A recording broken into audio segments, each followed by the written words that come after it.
This lecture is about illness. There's two parts to it, categories and causalities, and speech and silence. So starting with categories and causalities, there's a few key things I want you to think about in terms of looking at the cases of culturally specific illnesses that you've been reading about. The first is that illness is always culturally mediated. So not just in cases where illness categories do not line up with biomedical illness categories, but just more generally. Illness is simultaneously biological and cultural. And that some illness categories, what we sometimes talk about as culturally specific illnesses, may or may not overlap with the biomedical illness categories, but often tell us something about the cultural context in which they emerge. For this unit, you've read about 3 different examples of culturally specific illnesses, and each of them says something about the cultural context in which they are a part. The first is susto, which is sometimes talked about as fright sickness or soul loss. It's often caused when someone is caused to be afraid or is startled in some way. It's a category of illness we find in many places in Latin America. And the Herrera and Orr article gives you lots of details about the nature of susto. The second culturally specific illness that you looked at is called lung. That's in the Janes article. And the nature of lung is that it's about a life force imbalance. And it affects a particular sector of the population, especially upwardly mobile urban Tibetans. So as you read, lung is a sort of physical ailment that also has to do with and speaks to all kinds of social dynamics. And then the final example, which was in the Narni article, is about a condition referred to as sakit, which really just means sick, but how this particular case of illness overlaps with the psychological category of schizophrenia. And as you read, in this particular case, the person suffering from this illness and her family members sort of looked at both of those categories and applied them in an overlapping way. So there were intersecting interpretations of what it meant for this woman to hear voices. So there were ways in which schizophrenia was a useful framework for them to understand what was going on with this woman. And there are ways in which it did not fully explain the situation. Causes of illness in all of these cases and others are multiple.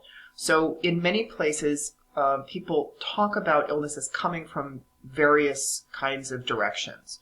There are natural illnesses, but there are also illnesses that are caused by emotions, illnesses that are caused by spirits or spiritual interventions, illnesses that are caused by interpersonal conflicts, and also illnesses that have a socio-political origin. So all of these are ways that people talk about how illness occurs and that we can trace out. And often a particular case of illness can have multiple sources.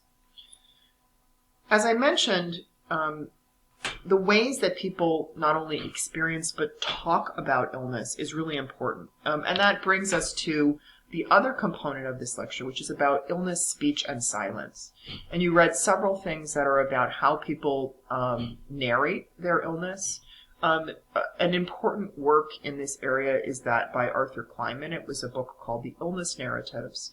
And what Kleinman is talking about here is the importance of how people discuss what they experience for illness categories.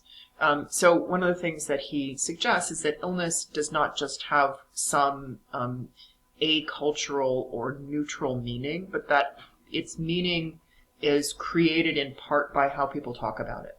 And that there are multiple meanings contained within that illness experience. So there's the meaning of symptoms, that is particularly how people perceive whether what they feel in their bodies is something normal or a sign of illness and what they do about it. Again, there's culture embedded in the way that we perceive our own bodies. And then there's the cultural significance of particular illness categories, such as those that we were just discussing, right? The three kinds of illness that you've been reading about. So illness is not just a neutral a priori category, but it's a culturally specific framework for understanding human experience. Illness is also just part of the life world. And what he means by this is that it's experienced as entangled with, as embedded with everyday life. It's not a separate category. It's also part of relationships with family members. It's also a part of work life, et cetera, et cetera. It's part of politics. And that people who experience particularly chronic illness often feel like their bodies are betraying them, that there's a particularly demoralizing effect of chronic illness. So these are the sort of the key things that Kleinman talks about in talking about how important the ways that people narrate their illness are for those experiences and those categories. So in terms of thinking about how illness narratives are important for illness categories, bodily sensations are transformed into objects of therapy through narrative exchanges. That is, when people talk about what they're experiencing and in fact discuss it with others, and those others could be physicians or they could be family members, it sort of allows for those inner feelings to become something that's out in the open, to become something that is now a social object that can be acted on.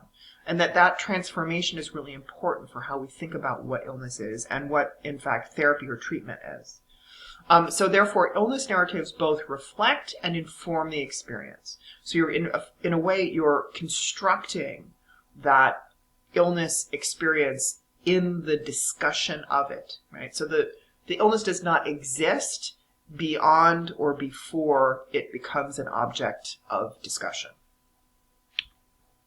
Now, you had a couple of examples that look specifically at talk about illness. The Niehaus piece is specifically about people talking or not talking about HIV/AIDS in South Africa. As you may know, South Africa and Southern Africa more generally is a place that's been very deeply affected by HIV/AIDS. And what Niehaus found is that people were very reluctant to discuss HIV/AIDS. Including being reluctant to sort of find out whether they were positive for the virus, discuss their diagnosis, etc. And that, again, went to the sort of cultural framework around this illness, and particularly people's understanding that words are powerful. So you don't play around with those words. There are consequences. So actually hearing your status, having it be verbalized, makes you into what people refer to as the living dead, both because you would be subject of gossip and blame, and because you would fully realize the degree to which there was inadequate treatment for that condition. So words were dangerous in a certain way. They had a kind of agency and power. They even had a materiality, meaning they were like things. And therefore people restricted forms of speech and found euphemisms and ways of talking around those subjects that seemed like they could be potentially problematic to discuss in a direct way. The other two pieces that you read are really about the visibility and invisibility of illness, how illness comes to the fore or is hidden, particularly in terms of whether family and or the state are involved in taking care of people. So the Beale piece, João Beale, who is another very important cultural anthropologist who has worked on health and a variety of other things, is really talking about health services in Brazil and the ways in which the poor are particularly at a loss for care, that there's been a sort of retreat of the state, that the state has ceased to provide for people, and that this has therefore increased the role of the family in terms of taking care of people. And not always are family members able to do that. So there's a certain amount of abandonment where people just simply have nowhere to go. Going along with that sort of increased role of the family in taking care of people is what he calls the psychopharmaceuticalization, which is giving people medication, right, as opposed to active care. It's about the pharmaceuticals. The particular case that he focuses on is the case of a woman called Katerina, who has been essentially abandoned in a facility called Vida, which is a place where the very poor end up with very little care, as you read. And again, this goes to our theme of speech and silence, in that Katerina does some writing that speaks to this question of abandonment. And it's sort of an indirect way for her to voice that experience of being abandoned by the state and by family. The other case you read is about cancer in Kenya. And this is another case of sort of visibility versus invisibility. Prince is writing about the sort of increase in the visibility of cancer as a disease in Kenya. In much of the developing world, diseases like cancer have received less attention. If you think back to our discussion of global health, in the developing world, people are more likely to be affected by infectious disease. So cancer and those other sort of degenerative diseases have received just less visibility. So as there's an increase in the number of people struggling with cancer and receiving some kind of cancer treatment, it's become more a part of people's understanding. And yet, still, with limited resources, not unlike what Bill points out for Brazil, there's still an important role of family and other sort of members of the social network in the care of cancer patients. So particularly along social fault lines around wealth or economic resource, poorer people end up having to rely more on family members for care than professionals for care. So again, Prince is also showing the ways that people's discussions of those phenomena are really important in how they experience it. So there's a lot of, particularly the role of nurses and others in being on the front lines of hearing those stories from people as they sort of navigate their way through this very inadequate healthcare system and try to care for their loved ones who are suffering with this chronic and potentially fatal disease. So we'll stop there, and I hope you enjoyed the readings, and we'll talk again soon. Bye-bye.